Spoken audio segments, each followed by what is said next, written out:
Hello बच्चों, welcome back. बेटा, आज हम लोग डिस्कस करने जा रहे हैं मोस्ट इंपॉर्टेंट टॉपिक है हमारी molecular basis of inheritance chapter से replication of DNA. Clear? Replication of DNA का मतलब सिंथेसिस ऑफ डीएनए। तो आइए देखिए, सिंथेसिस ऑफ डीएनए हमारे सेल के अंदर, न्यूक्लियस के अंदर कैसे होता है। हम सभी ने देखा है कि हमारा डीएनए बेटा ये डबल स्टैंडर्ड होता है, इस तरह। क्लियर है? और डीएनए के दोनों पॉलीन्यूक्लियोटाइड चेन पढ़ा हमने किसके बने हैं, सल्फर एंड फॉस्फेट के बने हैं, और दोनों ये चेन नाइट्रोजनस बेस से आपस में जुड़ा हुआ है। क्लियर है? तो अब देखो, डीएनए के रेप्लिकेशन मेथड को नॉर्मली हम लोग कहते हैं सेमी कंजर्वेटिव रेप्लिकेशन। क्या बोलेंगे? Semi conservative replication. और सेमी कंजर्वेटिव का मतलब क्या है? अब ध्यान दो, यहां रेप्लिकेशन के समय सपोज ये दोनों डीएनए स्टैंड अलग हो गया। क्लियर है? और जो वन स्टैंड है ये अपनी कंप्लीमेंट्री एक न्यू स्टैंड बना लेगा, और ये स्टैंड अपने कंप्लीमेंट्री एक न्यू स्टैंड बना लेगा। That means newly synthesised DNA के पास एक न्यू स्टैंड है and another one is old. That is why is called semi conservative. That means half old strand ही हमारे नेक्स्ट जनरेशन में कंजर्व हो रहा है। That is why semi conservative replication. Clear?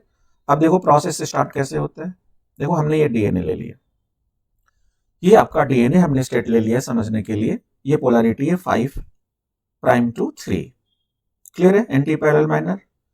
अब आप लोग को ध्यान रखना है कि जिस पॉइंट से बेटा डीएनए बनना शुरू होता है उस पॉइंट को हम लोग कहते हैं ओरिजिन ऑफ रेप्लिकेशन या ओरी।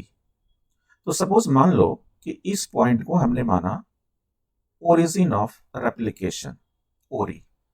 बट ये ओरी कोई भी पॉइंट हो सकता है क्या? नहीं बेटा, यहां पर बहुत सारे ओरिजिन रिकॉग्निशन कॉम्प्लेक्स होते हैं। क्या बोलेंगे उसे? ORC। ये बहुत सारे कॉम्प्लेक्स हैं जो उस पॉइंट पर आकर बाइंड कर जाते हैं। ठीक है? जिस पॉइंट को हम ओरी कहते हैं। लेकिन बाइंड करते हैं क्या किसी भी पॉइंट को रिकॉग्नाइज कर लेंगे? नहीं।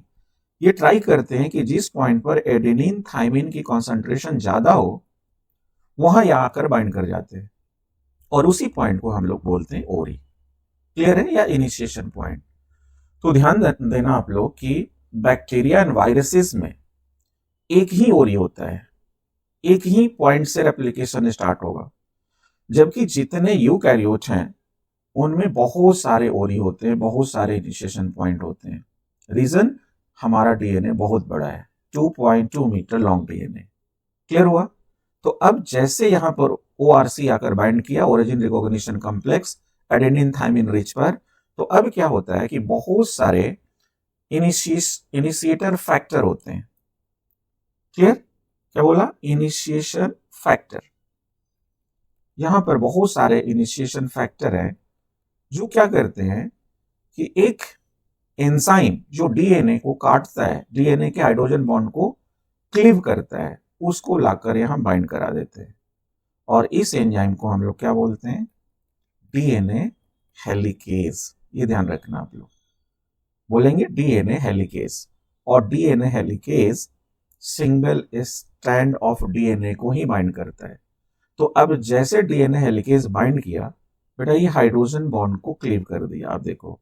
और यहां पर डीएनए ओरी पॉइंट पर इसके हाइड्रोजन बॉन्ड क्लीव होने के कारण ये बबल्स के रूप में क्या हो जाते हैं? खुल जाते हैं। और इसी पॉइंट को हम लोग क्या बोलते हैं? Replication bubble. क्या बोलेंगे? Replication bubble. अब ये डीएनए हेलिकेज किसी भी डायरेक्शन में मूव कर सकता है, इधर भी मूव कर सकता है, इधर भी मूव कर सकता है। यही रीजन है कि डीएनए की रेप्लिकेशन दोनों डायरेक्शन में हो सकती है, और इसी प्रोसेस को हम बोलते हैं क्या? By directional. तो अगर मान लो इसको हम क्लीव करते हैं तो देखो क्लीविंग के बाद डीएनए कैसे दिखेगा। डीएनए बेटा ऐसे दिखेगा। जब क्लीव कर दिया हमने बीच से तो देखो ये वाई सेप्ट रेप्लिकेशन स्ट्रक्चर बन गया। ये इधर की तरफ, ये इधर की तरफ दिख रहा है आपको। That is why is the bidirectional. ये ध्यान रखना है आपको। क्लियर? तो समझने के लिए हम लोग एक स्टैंड ले ले रहे हैं, ये ले ले रहे हैं। अब दोनों स्टैंड वाई सेप्ट रेप्लिकेशन फॉर्क में खुल गया, बट आपको पता है कि डीएनए के दोनों स्टैंड एक दूसरे के कॉम्प्लीमेंट्री हैं, तो बेटा अगर लूज होगा तो ये दोनों स्टैंड आपस में दोबारा से फिर से जुड़ जाएगा। तो अब क्या करता है कि यहाँ पर बहुत सारे सिंगल स्ट्रैंड बाइंडिंग प्रोटीन होते हैं जो इस सिंगल स्ट्रैंड को एक दूसरे से अलग कर रखते हैं। क्लियर है? ये रोल हुआ सिंगल स्ट्रैंड बाइंडिंग प्रोटीन का। अब सेकेंड कंडीशन याद रखना कि जब डीएनए ये खुलता है, ये डीएनए हमारा ऐसा है, ऐसा है, ये इस तरह है, और बेटा ये वाई सेप्ट रेप्लिकेशन फॉर्क में जब खुलेगा, ऐसे खोलोगे तो आप इमेजिन करो कि इस टर्मिनल एंड पर सुपर क्वाइलिंग बढ़ती जाती है, ठीक है, और इस सुपर क्वाइलिंग के कारण इस पार्ट पर टेंशन क्रिएट हो सकता है, डीएनए डीनेचर हो सकता है। तो इस टेंशन को स्टेबलाइज करता है अनदर एंजाइम जिसे हम लोग बोलते हैं टोपोआइसोमेरेज। क्या बोलेंगे? टोपोआइसोमेरेज। और टोपोआइसोमेरेज क्या करता है कि ये जो सुपर क्वाइलिंग है उसको रिमूव भी करता है और टेंशन को स्टेबलाइज भी करता है। क्लियर हुआ? अब डीएनए की रेप्लिकेशन स्टार्ट होगी। तो डीएनए का रेप्लिकेशन करेगा कौन? बेटा डीएनए डिपेंडेंट डीएनए पॉलीमरेज। कौन सी एंजाइम है? DNA dependent DNA polymerase. और डीएनए डिपेंडेंट डीएनए पॉलीमरेज हमेशा ही 5'3' डायरेक्शन में काम करता है। तो अब इमेजिन करना आप लोग कि ये हमारा डीएनए है और ये रेप्लिकेशन फॉर्क है, इस तरह वाई सेप्ट फॉर्म में। क्लियर है? ये वाई सेप्ट फॉर्म में इस तरह रेप्लिकेशन फॉर्क है। ये हमारी पोलैरिटी है 5'3 यहां पर, ये यहां पर। तो अब क्या होगा कि डीएनए पॉलीमरेज जब वाई सेप्ट रेप्लिकेशन फॉर्क में हेलिकेज ने खोल दिया तो डीएनए पॉलीमरेज इस प्रोसेस को स्टार्ट करेगा। लेकिन अब ध्यान रखना आपको कि डीएनए पॉलीमरेज 5'3' में स्टार्ट करेगा, तो इस स्ट्रैंड की 5'3 प्राइम पोलैरिटी क्या होगी? ये होगी। इस स्ट्रैंड की क्या होगी बेटा? ये होगी, ऐसे होगी। बट अब प्रॉब्लम यहां ये है डीएनए पॉलीमरेज के साथ कि वो पहली बार इस प्रोसेस को स्टार्ट ही नहीं कर सकता, क्योंकि न्यूक्लियोटाइड को जोड़ने के लिए इसे 3' OH ग्रुप चाहिए शुगर का, जो कि यहां है नहीं। तो अब इसके लिए प्रॉब्लम है क्या कि ये स्टार्ट कर नहीं सकता। तो अब क्या होता है कि एक एंजाइम है हमारा प्राइमेज, और वो क्या करता है कि डीएनए टेम्पलेट के 3' एंड पर आरएनए का एक छोटा सा सेगमेंट बना लेता है, ऐसे। क्लियर? कौन बना रहा है? प्राइमेज। और इसी सेगमेंट को हम लोग बोलते हैं आरएनए प्राइमर्स। क्या बोलेंगे? RNA primer. अब इसके 3' OH ग्रुप से ये इजीली डीएनए के न्यूक्लियोटाइड को जोड़ता हुआ चला जाएगा। तो अब क्या होता है कि ये डीएनए के बेस सीक्वेंसेस हैं, और आपको पता है डीएनए कंप्लीमेंट्री रूल को फॉलो करेगा। तो यहाँ एडेनिन है, थाइमिन है, गुआनिन है, साइटोसिन है। तो अब इसी के कंप्लीमेंट्री बेसिस को ये जोड़ता जाएगा, और इस स्ट्रैंड में तो कंटिन्यूअस मैनर में इस तरह डीएनए बनता जाता है। किस डायरेक्शन में? 5'2'3। तो जो कंटिन्यूअस फॉर्म में डीएनए बन रहा है यहां, उसे हम कहते हैं लीडिंग स्ट्रैंड। क्या बोलेंगे? Leading strand. बट अब दूसरा स्ट्रैंड तो बेटा एंटी पैरेलल मैनर में है, और हमने देखा अभी इसकी पोलैरिटी 5' कैसी होगी? इस डायरेक्शन में होगी। तो अब इसकी डायरेक्शन ये होगी, बट यहां पर भी उसे प्राइमर चाहिए होगा। तो अब क्या करता है हमारा प्राइमेज कि अब यहां पर भी प्राइमर जोड़ देगा। जैसे देखो यहां प्राइमर जोड़ दिया। अब जैसे प्राइमर जोड़ा, अब हमारा डीएनए पॉलीमरेज यहां से डीएनए बनाएगा इस डायरेक्शन में। तो ये हो गया 5'3। लेकिन जब तक ये आगे डीएनए बनाता है, पीछे से यह हेलिकेज डीएनए को खोल देता है। अब खोल देता है तो फिर इसके लिए प्रॉब्लम। अब कहता है कि यार मैं तो आगे बढ़ गया, पीछे कैसे आऊं? तो प्राइमेज बोलता लो एक और प्राइमर हम बना दे रहे हैं यहाँ, यहाँ देखो। अब जैसे प्राइमर बनाता है फिर कहता है बनाओ, फिर ये डीएनए आगे बढ़ेगा। तो इस फॉर्म में एक स्टैंड में तो कंटिन्यूअस बनते जा रहा है, जबकि दूसरे स्टैंड में आप देखो डिसकंटिन्यूअस फॉर्म में डीएनए बन रहा है, फ्रैगमेंट में डीएनए बन रहा है। और इसी फ्रैगमेंट को हमने क्या कहा बेटा? Okazaki fragments. इसी को हमने ओकाजाकी फ्रैगमेंट्स बोला। क्लियर है?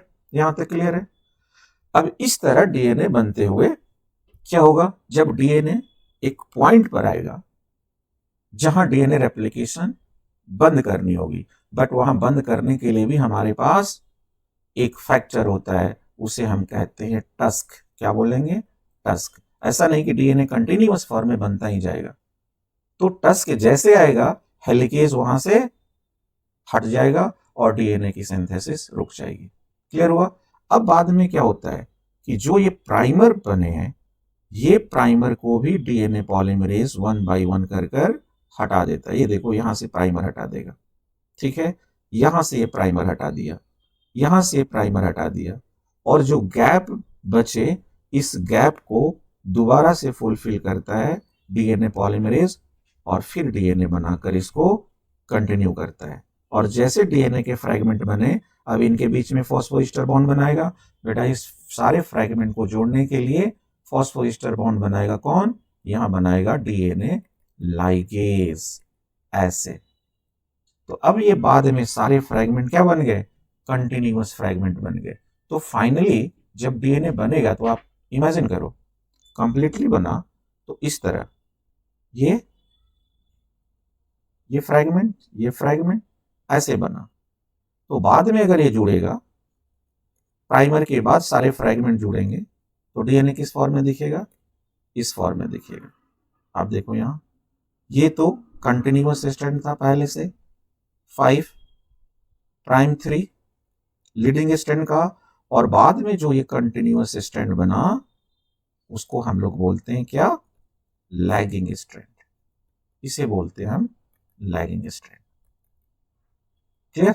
और ये था लीडिंग स्ट्रैंड। तो जब डीएनए बन जाएगा कंप्लीटली, तो अब देखो किस फॉर्म में दिखाई देगा।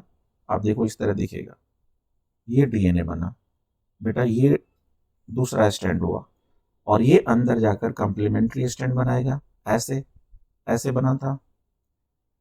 किस डायरेक्शन में, 5' प्राइम, और ये इधर से आकर जुड़ता हुआ बन जाएगा। यहां आ गया 3 5, और ये था 5, ये 3, ये था 3, ये 5। तो अब देखो जब दोनों डीएनए बन गए, अब यहां से आप बाइफरकेट करो, तो दोनों डीएनए के पास यहां से हम लोग बाइफरकेट कर दे तो एक old strand, another new strand, this one is old strand, another new strand. तो इस तरह सेमी कंजर्वेटिव रेप्लिकेशन हमारा कंप्लीट होता है। क्लियर हुआ। अब इस पूरी सेमी कंजर्वेटिव रेप्लिकेशन को पहली बार एक्सपेरिमेंटली प्रूफ किया था मिशेल्सन एंड स्टॉल ने। तो अब देखो उनके एक्सपेरिमेंट को भी हम लोग देख लेते हैं, क्या कहते हैं, मिशेल्सन एंड स्टॉल एक्सपेरिमेंट, और ये आया था बेटा 1958 में। क्लियर है। तो अब इन्होंने क्या किया, ये एक्सपेरिमेंट किया था ई कोलाई पर, इसेरिया कोलाई, मोटे advance bacteria, gram negative bacteria. अब सपोज इस डीएनए को मैं ले रहा हूं, इस डीएनए को, ये डीएनए बेटा, क्लियर। ये डीएनए को, ई कोलाई को इन्होंने क्या किया, सेवरल जनरेशन तक एक कल्चर मीडिया में ग्रो कराया। जैसे ये हमने कल्चर मीडिया ले लिया, और इस कल्चर मीडिया में इन्होंने नाइट्रोजन का हैवी आइसोटोप डाला, N15H4Cl। N15 का आइसोटोप डाला as a component of nitrogenous base. तो अब क्या हुआ, सेवरल जनरेशन तक जब इसको छोड़ दिया रेप्लिकेशन के लिए, तो देखा क्या कि इसके दोनों ही स्ट्रैंड में N15 इनकॉर्पोरेट हो गया। क्लियर है। तो अब क्या किया इन्होंने कि इस बैक्टीरिया को बेटा दूसरे कल्चर मीडिया में ट्रांसफर कर दिया। अब इस कल्चर मीडिया में, जैसे ये मान लो हमने कल्चर मीडियम ले लिया, और इस कल्चर मीडिया में इन्होंने डाला N14H4Cl का सोल्यूशन, N14।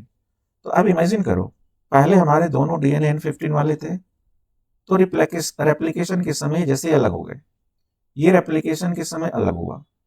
तो ये था N15 बेटा, इस स्टैंड में क्या था, N15, और आपको पता है कल्चर मीडिया में प्रेजेंट क्या है, N14। तो जब नया स्टैंड डीएनए बनाएगा अपने कॉम्प्लीमेंट्री, तो इसके अंदर उन्हें क्या मिला, N14।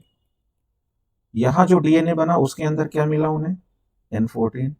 इसका मतलब कि फर्स्ट जनरेशन के सारे बैक्टीरिया में सारे डीएनए क्या हो गए, हाइब्रिड हो गए। अब इन्होंने क्या किया कि इसी जनरेशन को नेक्स्ट रेप्लिकेशन के लिए सेम मीडियम में छोड़ दिया, N14H4Cl के सोल्यूशन में ही छोड़ दिया। तो क्या देखा, आप इमेजिन करो, ये चारों स्टैंड को मैं अलग कर रहा हूं, तो 2 स्टैंड है N14 के, इमेजिन करो, और 2 स्टैंड है बेटा N15 के, 2 स्टैंड है N15 के, यहां